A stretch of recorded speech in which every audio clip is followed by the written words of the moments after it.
c'est simplement, quand vous avez parlé les gens qui deviennent fanatiques et qui font référence à leurs textes, j'aime bien à des textes, par exemple, j'aime bien rappeler, quand même historiquement, ça s'est avéré vrai, aucun des prophètes, Moïse, Jésus ou Mahomet, n'a écrit une seule ligne.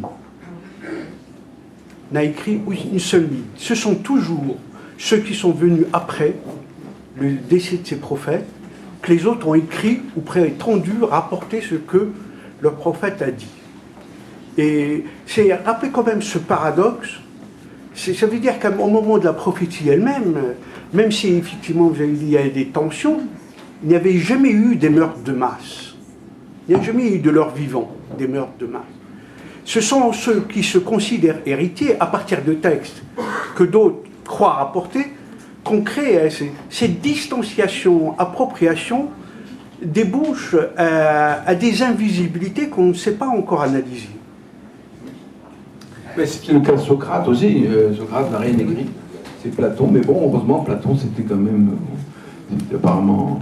Mais bon, je ne sais pas pour Moïse, hein, dans la tradition juive, Moïse a écrit quelque chose. On ne sait même pas si... Ça, c'est non, à part l'étape de la loi, voilà.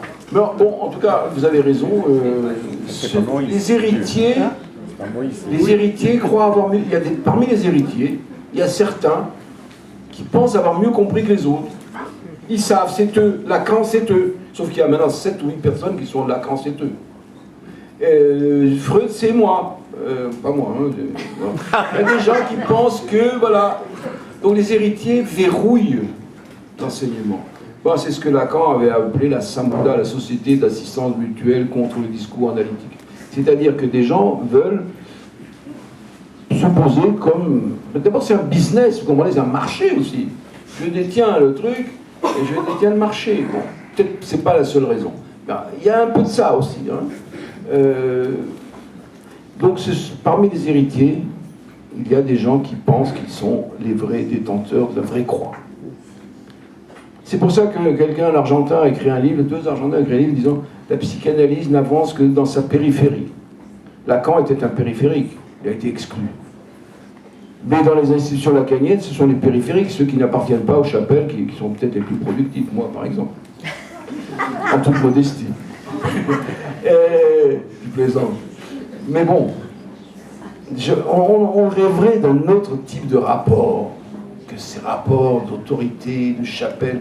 La pensée est une chose, c'est les frères qui créent. Aujourd'hui, l'extraordinaire d'Internet, c'est quand même le développement de ces relations horizontales, fraternelles, peer to peer. Peut-être en réaction, il marche quand elle veut, ça va. En réaction à tout ça, que Guattari a écrit le livre avec Deleuze sur... il marche plus. Il y a un autre là. Il est allumé pourtant. Je vais peut-être en profiter justement pour continuer la question, parce que sinon vous n'allez pas y répondre, qui a posé. C'est celle... il y a une distinction que vous ne faites pas, je pense, dans les 4 fanatismes. Oui.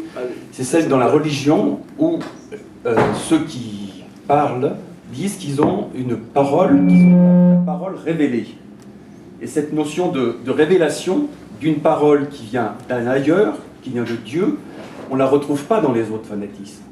Et je pense que c'est là où la difficulté qu'il y a à pouvoir convaincre des gens qu'ils ne sont pas dans la logique de la relation humaine saine, c'est que justement, ils sont persuadés d'avoir cette espèce d'immanence qui tombe on ne sait d'où et qui ne correspond à aucune logique humaine. Alors que dans le fanatisme politique, dans le fanatisme, il n'y a pas de parole réellement révélée. Il y a des réflexions, il y a des groupes, il y a peut-être des formes de messie, mais pas avec cette notion de révélation. Et je pense que cette notion de révélation, on l'entend en permanence dans le discours de ceux qui se disent être les seuls détenteurs de la parole divine, donc révélée. Cet aspect-là, je pense, est un élément qui est vraiment en rupture avec les autres types de fanatisme, qui font justement la difficulté de pouvoir réellement le combattre. Il y a une autre différence, une autre Là, Yola, micro. Il marche là. Micro. Il y a une autre différence entre le fanatisme. Il suffit de caresser ici. Il y a une autre différence qui m'est apparue ces dernières semaines au cours de ces tournées. Le fanatisme religieux se distingue des autres à travers la question de la femme, de la féminité, de la sexualité. Dans le fanatisme stalinien, etc., je ne pense pas que dans le fanatisme nationaliste, les femmes étaient aussi traitées comme... il n'y avait pas de question. Par contre, le fanatisme... Il faut recommencer le truc.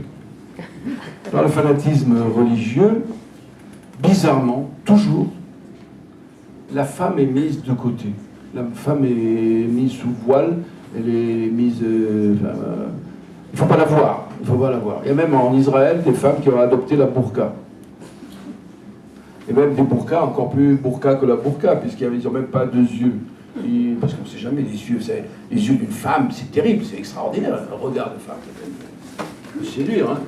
Donc elles n'ont pas de... Alors il y a des... on les tient des deux côtés. C'est très peu de gens. Hein. Enfin, on a vu ça. Il y a eu, ça a même été condamné par le rabbinat, des femmes qui marchaient comme ça sous une burqa sans yeux.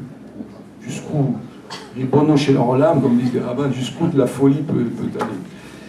Donc, dans le fanatisme religieux, il y a la femme est particulièrement importante. Il y a une terreur de la jouissance féminine qui fait qu'il faut les mettre sous le boisseau. On le voit dans l'islam, on le voit dans le judaïsme, on le voit dans le christianisme, partout. Ça, c'est la grande différence, à mon avis.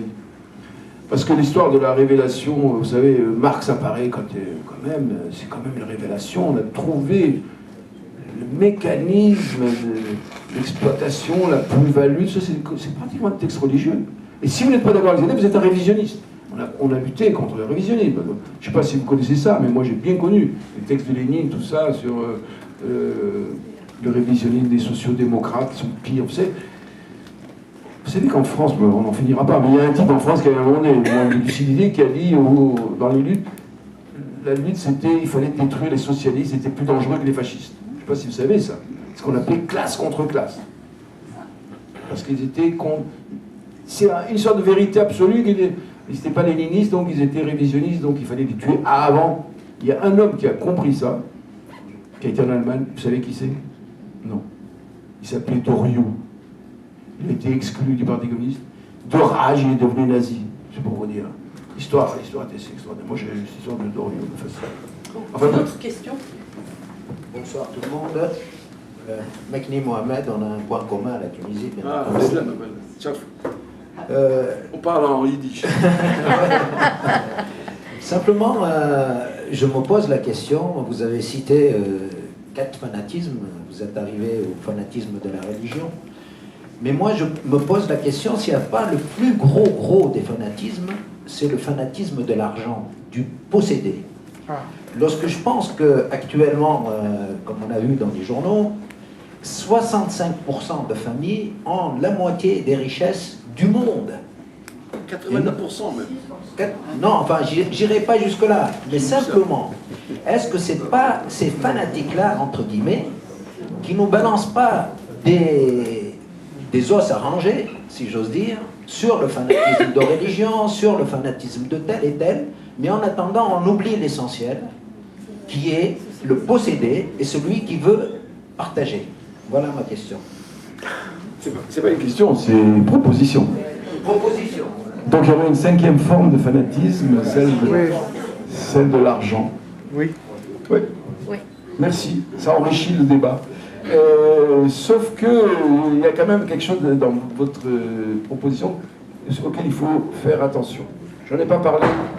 À partir du moment où vous détenez la vérité absolue, vous croyez la détenir, la réalité va vous contredire. La réalité va vous contredire, c'est sûr. Puisque la réalité est beaucoup plus complexe qu'aucune pensée. Bon, vous allez dire, est-ce que ma pensée à moi, elle est fausse? Non, je ne peux pas la lâcher. Donc, c'est ce qu'on appelle le complotisme. Il y a des gens qui complotent dans l'ombre pour que... voilà. Et ça, c'est un des grands dangers aujourd'hui avec les fanatismes. Ils voient tout en complot. Alors, ça peut être, dans ce que vous dites sur l'argent, il peut y avoir cette sorte de lancer un os aux autres, C'est du complotisme. C'est un peu du complotisme. Comme si ces gens qui détiennent la richesse du monde, un Mexicain qui possède je ne sais pas quelle fortune, etc., ils nous lanceraient vous êtes en danger de complotisme.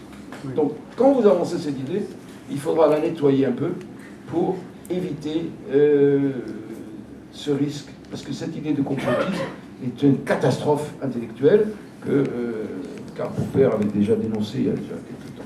D'où la définition que j'ai dit les possédants, oui. et ceux qui veulent partager depuis est-ce que les possédants ils sont complotistes? C'est ça la question. Est-ce que les possédants, est-ce qu'il y aurait un pouvoir occulte dans le monde qui est à l'origine de tous nos problèmes?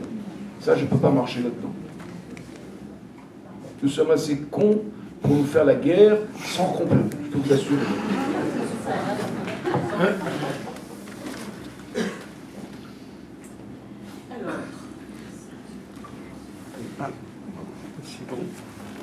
Oui, pardon, je vais laisser monsieur parler. Priorité aux femmes, quand même. C'est vrai. Oui, mais ça, c'est entre nous. Elle peut reposer une question. D'accord. Moi, j'ai compris dans ce que vous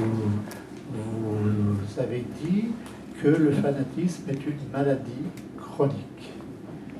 Et j'ai cru comprendre aussi que vous considériez la haine comme une maladie. Est-ce bien une maladie, la haine, ce qui rencontrerait l'introduction qu'a faite Marouane Enneron, où il dit qu'au fond, nous sommes tous des fanatiques. Est-ce que c'était le sens de votre propos ou pas? Potentiellement. J'ai pas dit que la haine c'était des maladies, la haine, l'amour, heureusement qu'on a ça, enfin, c'est des passions. Je pense que le fanatisme, pour les raisons que j'ai essayé maladroitement d'évoquer, ce soir, je ne sais pas pourquoi, mais je pense en particulier à cette volonté de trouver du sens à notre existence, à l'histoire. Ça, c'est une maladie chronique. Le fanatisme, nous portons en nous les germes de fanatisme. Comme nous sommes porteurs de virus, de bactéries, nous sommes les porteurs sains, si vous voulez, entre guillemets, de germes de fanatisme. Et dans certaines conditions, la maladie. Vous savez que vous portez sur votre corps, sur votre peau, des staphylocoques dorés, des virus de la grippe, vous avez tout. Chacun de nous transporte tout ce qu'il faut comme arme de destruction massive. Et puis finalement, nous tenons bien. Sauf que si on est affaibli, ces virus, ces machins prennent le dessus. Donc oui, le fanatisme est une maladie chronique. Mais pour la haine, non, ça fait partie, j'ai pas dit ça, il me semble pas. Quoi. La volonté de trouver du sens, n'est-ce pas, elle me semble être un des grands facteurs. Cette angoisse de l'absurde, cette angoisse de la mort, au fond. Nous voulons... Vous savez, Leibowitz, que j'adore chez lui, c'est que j'ai dit tout à l'heure que c'était un homme de grande foi. Généralement, on pense que la religion, et beaucoup de religieux sont là-dedans, ils pensent que l'histoire humaine, Dieu mène ça vers on ne sait quelle finalité, etc. Et Talmud déjà, mais Leibowitz a repris ça avec beaucoup de talent. Il a dit la chose suivante. Il a repris une phrase d'un grand historien anglais qui a écrit l'histoire de l'Empire romain. Comment s'appelait-il? Le nom m'échappe. Bref, il a dit l'histoire humaine, c'est la suite des folies, des crimes et des horreurs que les hommes font. Mais c'est aussi, il a dit que ça c'était la moitié de la vérité, l'autre moitié c'est que l'histoire humaine est aussi la lutte de l'humanité contre ces folies et ces crimes. Comment il s'appelait l'historien? Merci. Deux. Oui, fourni deux. Oui, Gibbon qui a dit, c'est Gibbon qui a dit ça. Et donc voilà, un homme hyper religieux comme Leibowitz qui pense que la vie, qu'il n'y a pas de finalité dans l'histoire, que l'histoire est absurde. L'histoire est absurde, Dieu ne tire pas les ficelles du monde. Il y a une femme dans le Talmud qui a demandé à un rabbin, il dit pourquoi est-ce que Dieu ne met pas de l'ordre dans ce bordel? Et il lui répond, Aolam keminago Noé, pour ceux qui connaissent l'hébreu, le monde fonctionne selon ses lois. Il a des lois, Dieu les a mis au début et c'est fini, il s'est retiré. C'est le sens d'ailleurs du Shabbat juif, Dieu s'est retiré du monde, démerdez-vous, voilà, c'est comme ça, faites votre truc. Dieu n'intervient pas dans l'histoire, dans certaines conceptions du judaïsme maïmonidienne. Par contre, vous avez tous les autres, les kabbalistes, etc., qui saturent la pensée de sens. Et ce qui est curieux, c'est que les psychanalystes s'intéressent plus aux kabbalistes qu'à ce grand penseur de la logique qui était Maïmonide. J'ai eu des problèmes avec ça quand j'étais dans les institutions. Oui, je le caresse. Je sais pas si c'est Est-ce que ça marche? Oui, ça marche. c'est bizarre, l'importance de la caresse. Il aime C'est les Lévinas caresses. qui a écrit un texte. Non, je voulais revenir à la question qui a été posée tout à l'heure sur la richesse si mal distribuée. Parce que vous avez dit que le fanatique a une faiblesse qui est... Moi, je ne suis pas psychanalyste, alors je vais utiliser les termes qui ne sont peut-être pas les bons, mais une humiliation subie, disons, c'est une réaction à l'humiliation. C'est un des facteurs. Voilà. Et c'est vrai qu'on voit un peu l'origine de tous les terroristes qu'on a trouvés en France, en tout cas ceux qu'on peut suivre un petit peu le Kepel en a parlé parcours. beaucoup, ça. Et ils sont tous issus de familles extrêmement pauvres, un peu délinquants. Pas tous. Il y a une exception, mais statistiquement... Faites attention à ce que vous dites. Non, parce qu'on me répond toujours ça, mais en général, si on regarde les Kouachi, les Mera, les Aboua, c'est tous des gens vraiment qui habitaient dans des cités extrêmement pauvres, Koulibaly. Laissez-la terminer. Bon. Et je me demande si ça c'est très en relation avec la question posée sur l'inégalité dans la distribution de la richesse. Peut-être qu'un peu plus d'égalité permettrait sinon de pénétrer dans la pensée profonde ou les idées profondes des djihadistes, peut-être qu'ils abandonneraient ça parce qu'ils jouiraient de leurs femmes, je ne sais pas. Oui. Ils jouissent pas tellement de leurs femmes. Aux États-Unis, ceux qui utilisaient les avions n'étaient pas des pauvres. Ça, c'est vrai. C'est très compliqué. Vous savez, je pense que dans la question, dans le monde musulman, sunnite surtout, parce que l'Iran est en plein développement. L'Iran produit un nombre d'ingénieurs annuellement considérable. Mais quand vous considérez le monde sunnite, quand vous pensez à l'injustice entre ces émirs et ces saoudis, la famille Saoud qui possède des autres trucs, et la masse... pourquoi cet argent n'est pas utilisé à créer comme l'a fait Singapour? Oui. Singapour qui est un pays de rien du tout. En 1945, c'était 5 îles marécageuses. Il est arrivé un génie qui s'appelait Li, je sais pas quoi. Li comment? Un Chinois qui s'appelle... Comment? Voilà, Li. Moi je retiens que Li Kuan Yew, qui était un homme génial, il a transformé Singapour en un centre mondial de finances et d'université.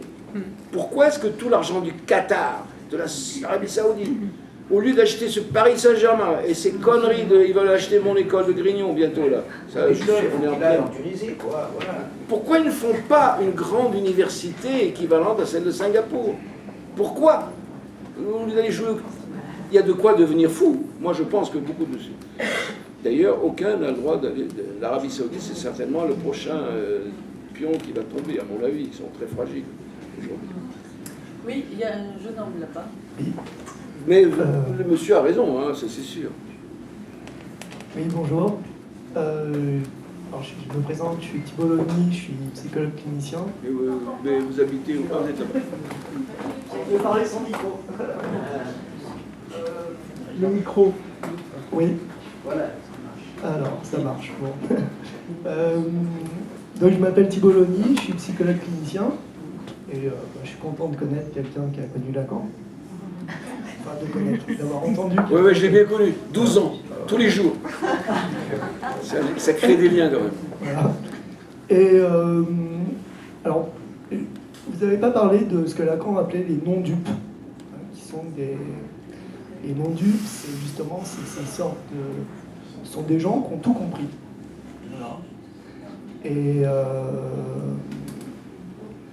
à mon sens, ça a quelque chose à voir avec le fanatisme.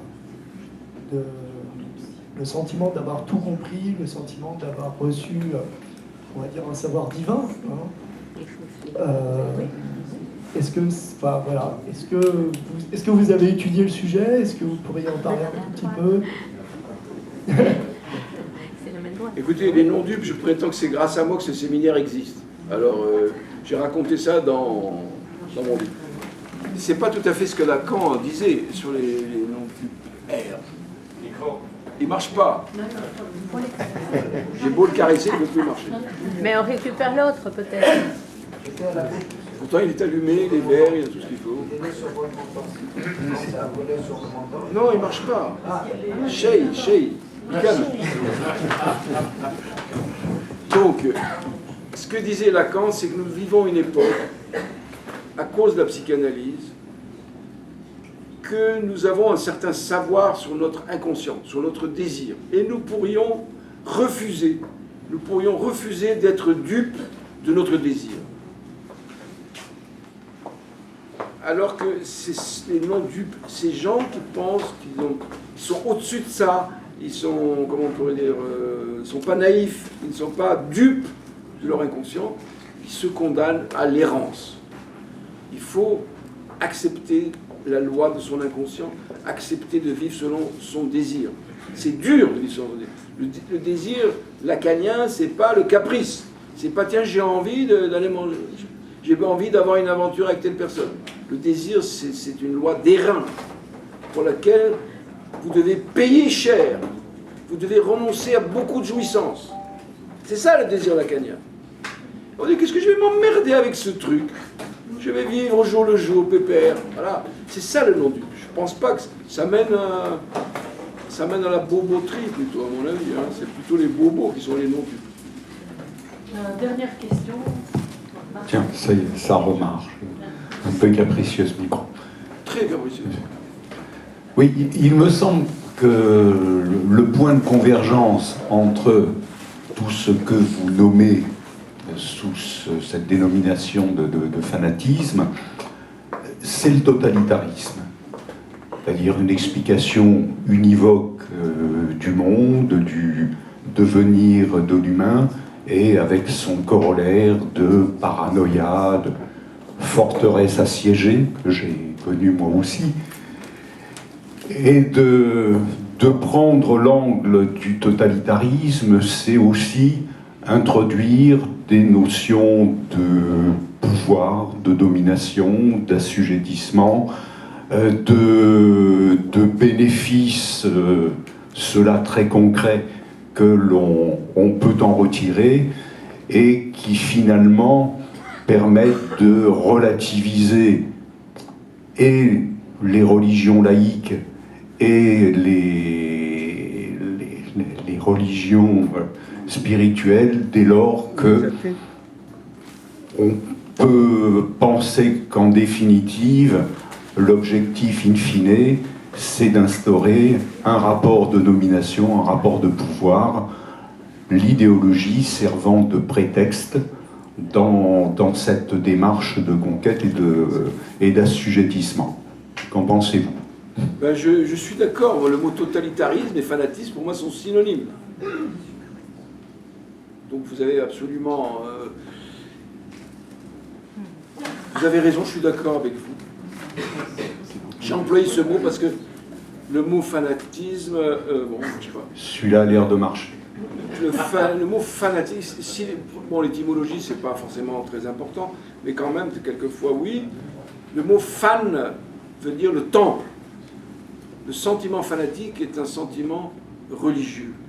Même quand c'est un fanatisme athée, c'est du religieux, il y a quelque chose de religieux là-dedans. Le sentiment religieux, il se balade, hein. Il est comme la pulsion, il peut se poser sur des objets variés. Donc j'ai préféré employer le mot fanatisme que le mot totalitarisme, un peu trop arendtien. Mais vous avez raison, le totalitarisme, c'est une des... enfin, le totalitarisme, c'est un système en place. Moi, je parle d'une dynamique qui conduit à la construction de ce système. Ce que décrit Hannah Arendt, c'est un système en place. C'est-à-dire, le stalinisme, il est là, et comment fonctionne le système. Moi, je vous parle Le fanatisme, pour moi, c'est plutôt le mouvement de conquête, de construction de cette cité idéale qui devient très vite une cité cauchemardesque.